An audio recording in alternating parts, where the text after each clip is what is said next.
Ассаламу алейкум туугандар. Арка жактагы кичи көлдү көрдүңүздөр. Ал жакта балык тутканга болбойт, чөмүнгөнгө болбойт. Бирок азыр бизди угуп турсаңыздар болот. Бүгүн сиздерге Англиядагы айлыкты айтып берели деп турабыз. Орто эсеп менен 450 деп фунт деп айттык жумасына тууган. Ушул 450дөн 75 фунту кемитебиз. Кемиткенде 375 болот. 75 фунт бул караванга. 375 фунттан 25 фунтту кемитесиз. Ал 25 фунт тамак ашка кетет бир жумасына. Орто эсеп менен. Көп болуп калышы мүмкүн, аз болуп калышы мүмкүн. Эми караңыздар. 1 саатына 12-21 фунттан төлөнөт. Аны кыргызчага которгондо 1439 сом болот. 118ден эсептегенде.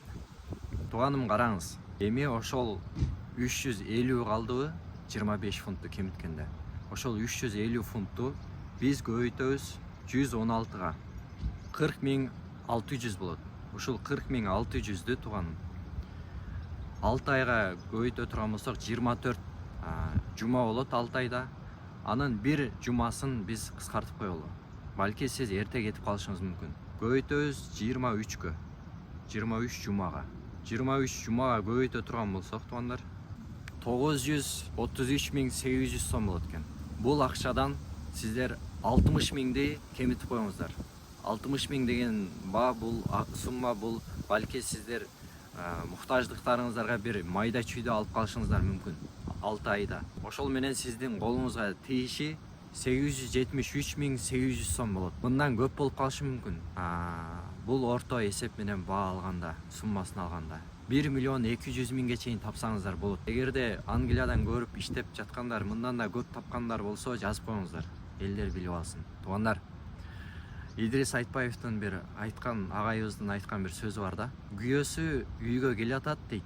Ушундай элестетип келиш керек дейт. Үйдө азыр барсам чачылуу болсо керек, тамак жасалып элек, балдар келип аткан болсо керек деп келсе, ал үй жыйналуу болгон болсо ал аябай кубанат дейт да.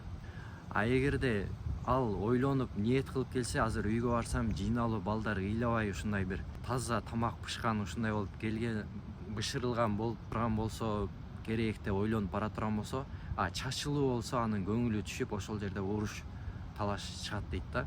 Ошол сыңары сиздер да бул жака көп акча табам деп ойлоп келип алып, азыраак табып көңүлүңүздөр түшүп калып жүрбөсүн. Же условиялары, же иши оор болуп калып, өзүңүздөрдүн көңүлүңүздөр түшүп калбасын. Бул жака келгенде мен иштеп кетем, кыйынчылык болушу мүмкүн, ал жака барганда айлыгы бир аз азыраак болуп калышы мүмкүн деп келсеңиздер, акчасы көбүрөөк чыгып калса өзүңүздөрдүн көңүлүңүздөр да көтөрүлгөн болот.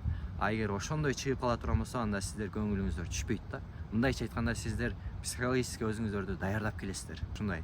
Задержка деген нерселер жок. Жума сайын акчаңыздарды түшүрүп турат. Видео жаккан болсо туугандар, өзүңүздөрдүн бааңыздарды коесуздар, башкаларга бөлүшүп коюңуздар.